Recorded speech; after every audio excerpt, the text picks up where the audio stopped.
de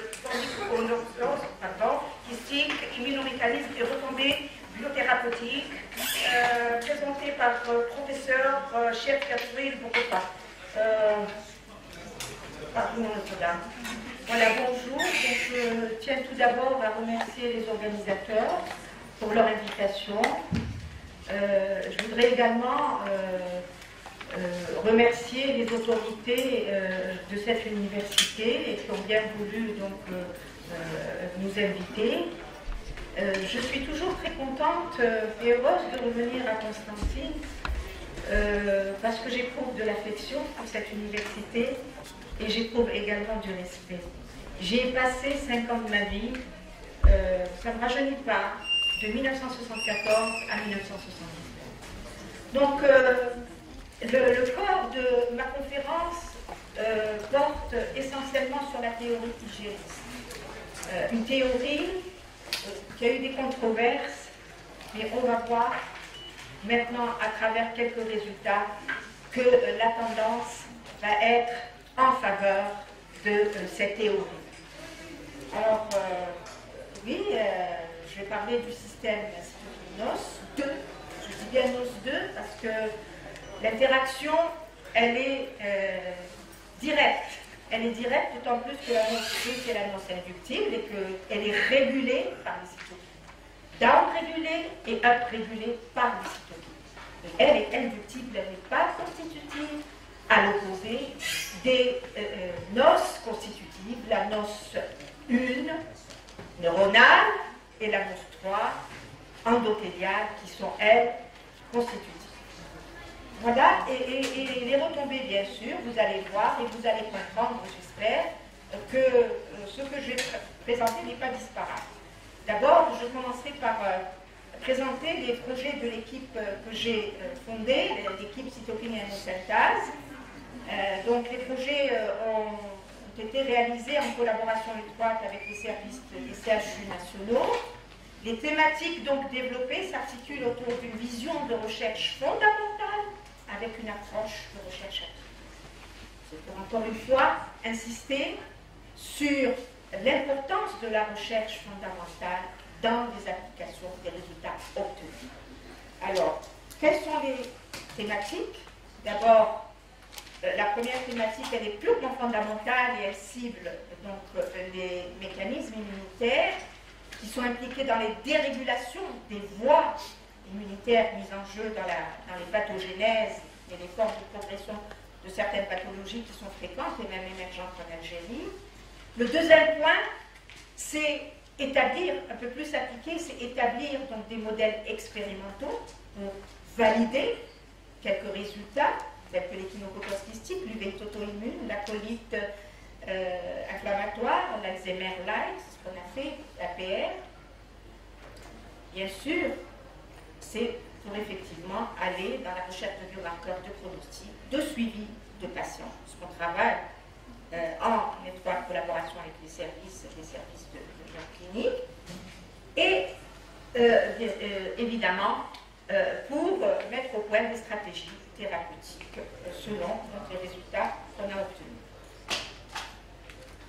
Alors, l'échinococcus kystique, ça va être, je le dis, kystique parce que c'est selon la nouvelle nomenclature adoptée donc, par la commission de nomenclature de l'OMS. On ne parle plus d'hydatidiose, on parle d'échinococcus kystique.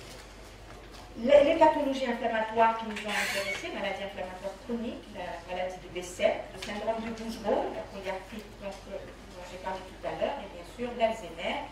Et un dernier point, c'est le projet qui nous a été imposé par la DGNCT. C'est un projet sur le cancer colorectal dans le cadre donc, du projet du labo labellisé Tavirus.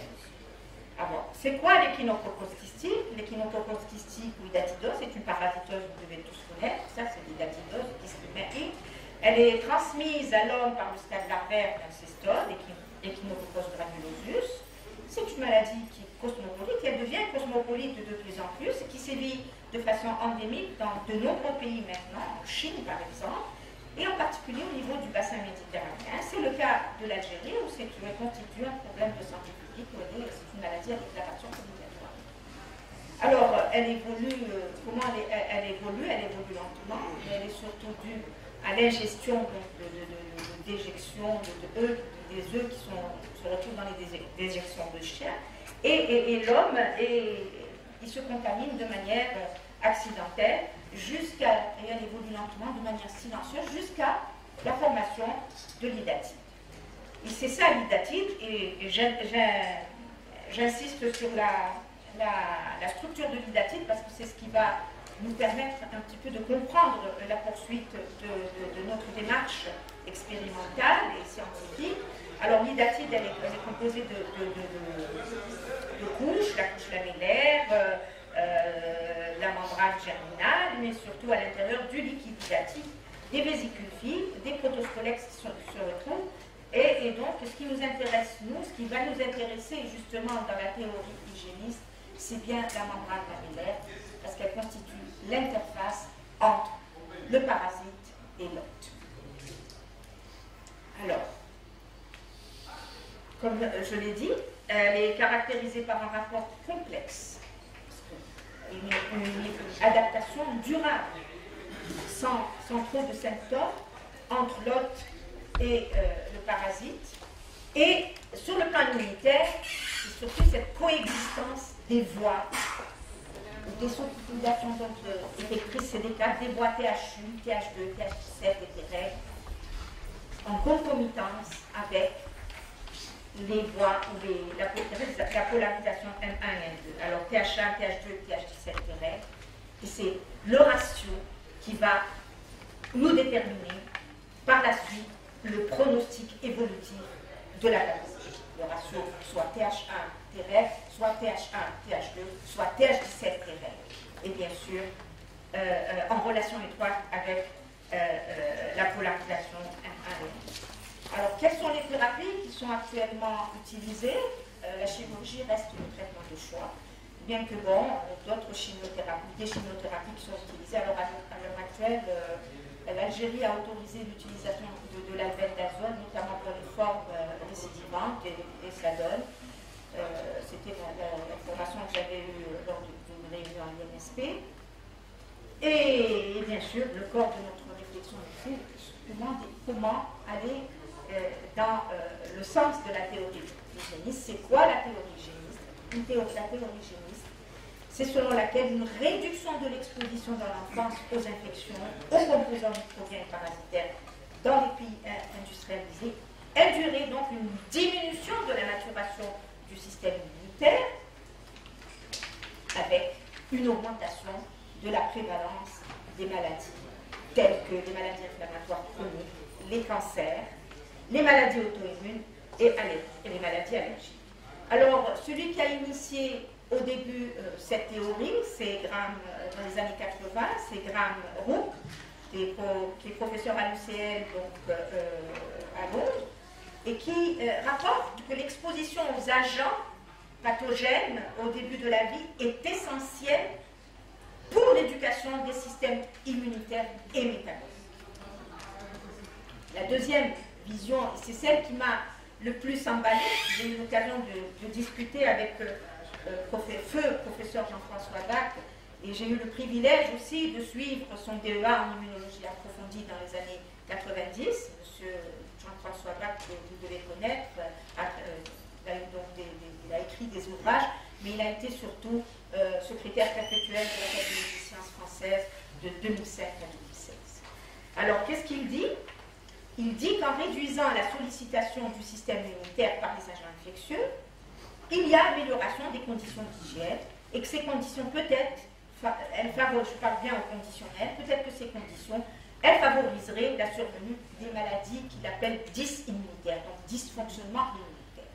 C'était sa théorie, il l'a défendu, Correa, avec les arguments qu'on lui connaît. L'ensemble des données scientifiques qui étaient à sa disposition, c'était que, bon, pour lui, un effet protecteur des infections de l'enfance, dans l'enfance, était bénéfique, notamment sur le développement des maladies auto-immunes et allergiques. Mais il dit en plus que ce n'est pas suffisant, qu'il faut aussi une interaction avec le système et les facteurs génétiques. Alors nous, on s'est posé la question, bien sûr, et donc on a regardé par rapport à l'axe qu'on développe, les datidoses, l'échinococose. Oui, effectivement, on a vu des données, des corrélations qui existaient, notamment par rapport à la maladie de Crohn, entre les pays industrialisés et les pays en voie de développement. Et donc, la question et le point d'interrogation est là, était toujours posé pour ça, parce que ce n'était qu'une observation. Alors, on a été potassé par rapport à la bibliographie, et on a vu effectivement qu'il y avait quelques papiers qui étaient sérieux et intéressants, notamment par rapport à des événements qui publient chez l'homme dans le modèle psychopolitique inflammatoire expérimental, un effet immunomodulateur, notamment par rapport à un modèle de maladie de Crohn, et puis même allant jusqu'à quelques essais. On peut maintenant parler de quelques publications qui ont montré effectivement par exemple, schistosoma monsoni, donc par rapport à un modèle au TRBS, de colite induite par le TRBS, une diminution de l'interférence là-bas, avec une augmentation de l'IL4 et d'IL10. La même chose pour l'encéphalomyélite auto-immune en modèle expérimental. Le diabète de type 1, c'était aussi intéressant par rapport à l'augmentation des cellules CD8 et une diminution des cellules CD8+, et L4, notamment au niveau du pancréas, et par rapport à la PE. Quelques essais qui ont été autorisés, qui ont donné aussi, pas sur un N substantiel, mais qui ont donné des orientations, et ça nous a un petit peu conforté dans notre vision. Quelques publications intéressantes qui ont été que j'ai retrouvées et que j'ai lues de manière passionnée, parce qu'elles étaient sur l'échinococose 2023-2024, et donc on voit un petit peu que les choses sont en train d'aller dans le sens de notre vision. Et bien sûr la question est si l'exposition à Echinococos granulosus ou à ses dérivés lavaires induisait un effet bénéfique dans les maladies inflammatoires chroniques et certaines allergies. C'était ça la question. Alors, bien sûr, notre démarche expérimentale, notre démarche, je dirais beaucoup plus, elle a porté en fait sur deux grandes parties. La première partie, c'est la partie Echinococos kystique. Et la deuxième partie sera la projection des résultats obtenus sur les applications par rapport justement au MICI, aux maladies, à l'asthme allergique, mais également nous avons essayé de voir sur le modèle du VIH expérimental qui mime un peu le B7, la teinte oculaire, et un modèle de PE. Alors, ce qu'il faut savoir, c'est que, bien sûr, avant de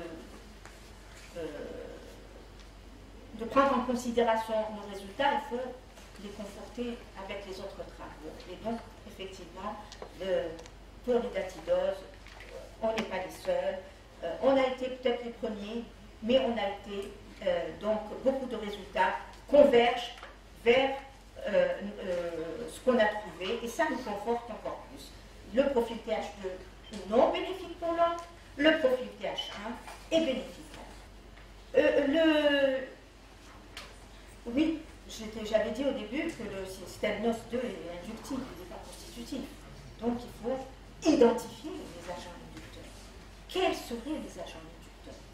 Aussi bien des cytokines, qui sont aussi synthétisées dans un système inductif, elles sont induites par rapport à des stimulus, régulées aussi. Parce que la régulation est transcriptionnelle ou post-transcriptionnelle. Quels sont les composants? Et donc ça a été aussi notre cheval de bataille, voilà, et pour justement identifier les voies immunitaires et leur mode de régulation. Alors, oui, tout a commencé dans les années 80-86, par rapport à un travail que nous avons fait dans le cadre de notre première thèse, en collaboration avec l'équipe de Paris, l'INSERM, l'Institut Curie, notamment avec professeur Ernesto Falcón et Juan Ariel Zervi, on avait découvert un mélange d'interférons alpha leucocytaire, bêta fibroblastique et le gamma immunitaire dans les sérums de patients atteints d'hidatidose hépatique et cutanée. À l'époque, je dis bien à l'époque, ça a été considéré comme étant une découverte parce que ce qui était admis, ce qu'on admettait, c'était que seuls les parasites ou les bactéries à multiplication intracellulaire étaient capables de déréprimer le gène. Ça rentrait, ça déréprimait. Et là, c'est une macroparasitose qui n'a rien, qui ne rentre pas dans la cellule et qui produit de l'interféron alpha, l'interféron bêta et l'interféron gamma. Alors c'était pour nous assez spectaculaire. Nous avons beaucoup plus, nous sommes focalisés beaucoup plus vers le gamma. Nous avons laissé les autres types d'interférons. Je pense que les réponses vont peut-être avoir lieu avec des personnes qui vont suivre ces travaux. Alors bien sûr, ces travaux ont fait l'objet de publications. Et en plus de l'interféron, il fallait aussi aller vers la caractérisation du profil cytokinique. On ne s'arrête pas à l'interféron, il fallait voir si les autres cytokines et comment était donc le profil cytokinique. Alors bien sûr, on a été, comme je l'ai dit, vers le profil TH1, donc regardez l'interféron gamma l'IL12, l'IL13, l'IL5, on a été également vers l'IL17, on a été vers l'IL10 et les TGF-bêta, et les résultats concordent, et on a rapporté donc une donnée supplémentaire montrant que l'IL17A et que la voie de l'IL17 était aussi allée dans le sens de la TH1 et qu'elle était beaucoup plus également protectrice. Ça a été aussi donc remontré, parce qu'il ne faut pas s'arrêter à l'observation qui est faite à l'échelle sérique sur les PBMC de patients. On a essayé de revoir sur un modèle que nous maîtrisons au laboratoire, le modèle d'échinophorose secondaire. On a trouvé effectivement pas toutes les concentrations, mais que l'IL17A à 125 mg par ml, protégée, donc contre la fibrose hépatique, mais également elle était à la base de l'augmentation ou la prolifération donc des scolex.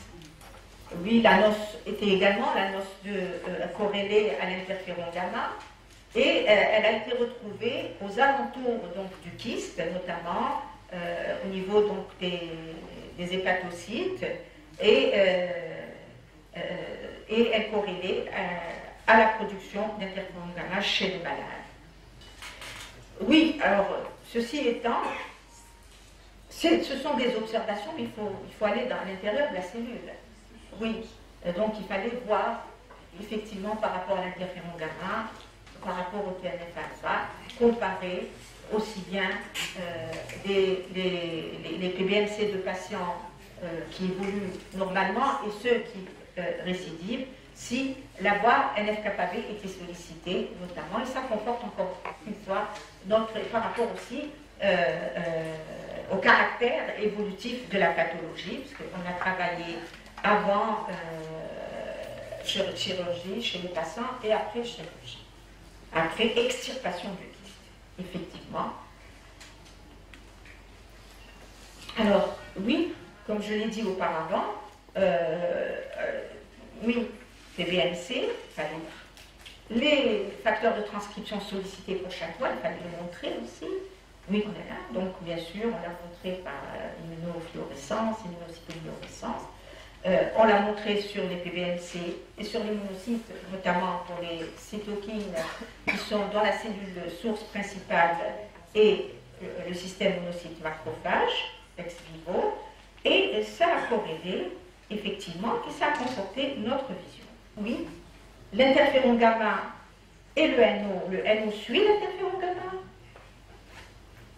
Et l'interféron gamma, il est impliqué dans la défense de l'hôte, l'IL4 et l'IL10 sont impliqués dans la susceptibilité et dans, probablement on va le voir, dans l'évasion parasitaire.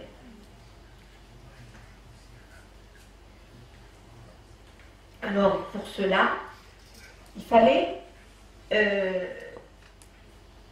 faire expérimenter, faire des cocultures, mettre les cellules avec les, comme je l'ai dit, les différents agents potentiellement inducteurs, les antigènes, parce qu'il faut dire qu'il y a beaucoup d'antigènes à l'intérieur du liquide hydatique, il y a une mosaïque, notamment les antigènes qui sont effectifs, c'est l'antigène 5 et l'antigène B, mais il y a aussi les scolex, on trouve aussi des composants analogues qui ont entre les scolex et la membrane lamellaire. Donc on a essayé de voir un petit peu, et quand elle met, par exemple, ici vous voyez, d'ailleurs je suis contente de vous montrer cette diapo parce qu'elle a fait l'objet de la couverture d'un journal de spécialité, c'est les travaux de Henri Menel, donc qui montrent effectivement en coculture que Scolex plus PBMC donne pratiquement, regardez un petit peu les Scolex, ça donne une destruction des Scolex. Vous voyez un petit peu l'évolution de la destruction des Scolex. Voilà. Et bien sûr des cytokines pour moduler le N1.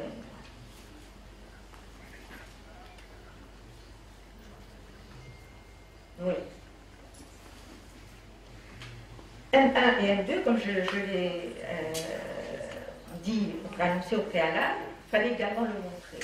Il fallait le montrer, donc pour le montrer, on a utilisé donc, des lignées roses, et donc induites par des antigènes.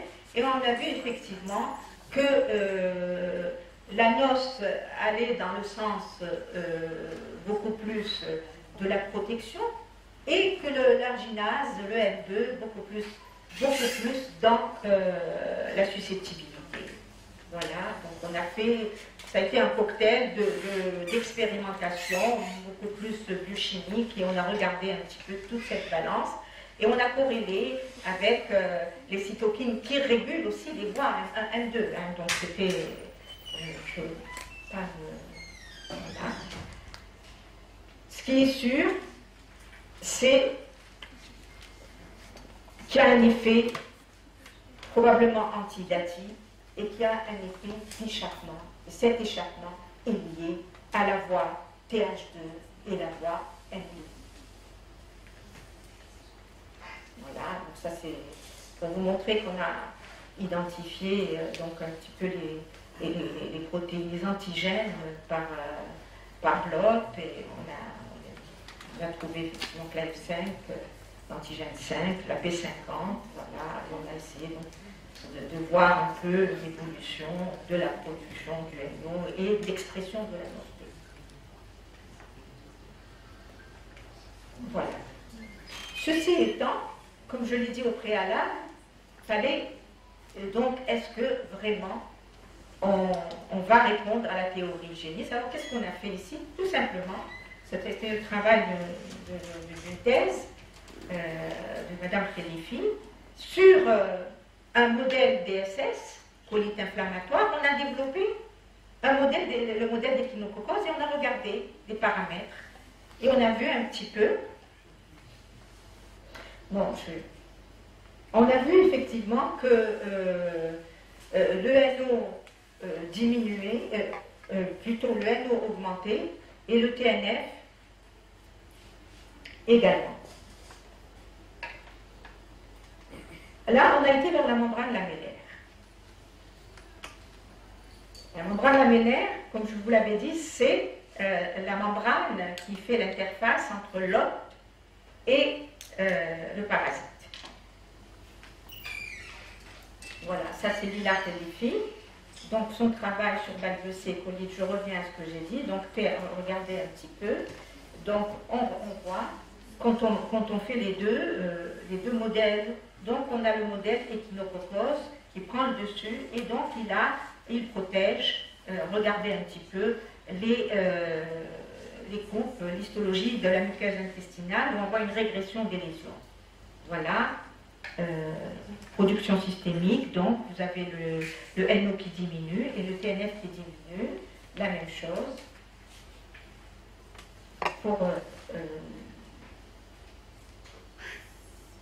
La même chose pour la membrane lamellaire.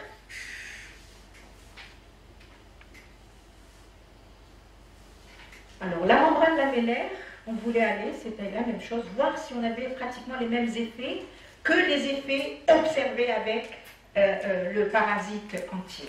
Et donc, effectivement, on remarque qu'il y a des améliorations donc, des symptômes cliniques et du score histologique avec une maintenance de la production du mucus à ce qui est macroscopique. Et voilà, avec un changement de la taille donc, de l'intestin, mais également sur le plan histologique, donc une modification dans le bon sens au niveau donc, du score histologique lorsqu'on on injecte l'AML. Production de NO aussi, pratiquement, c'est le même effet qu'on avait observé avec le parasite entier. Le TNF également, et l'interféron gamma également, là, avec une augmentation de l'IL-10. L'augmentation n'a pas été très significative pour l'IL-10, mais elle a retenu notre attention. Oui, alors, on voulait aller plus loin et voir vraiment, parce que si l'AML avait vraiment cette propriété, ce pouvoir régulateur.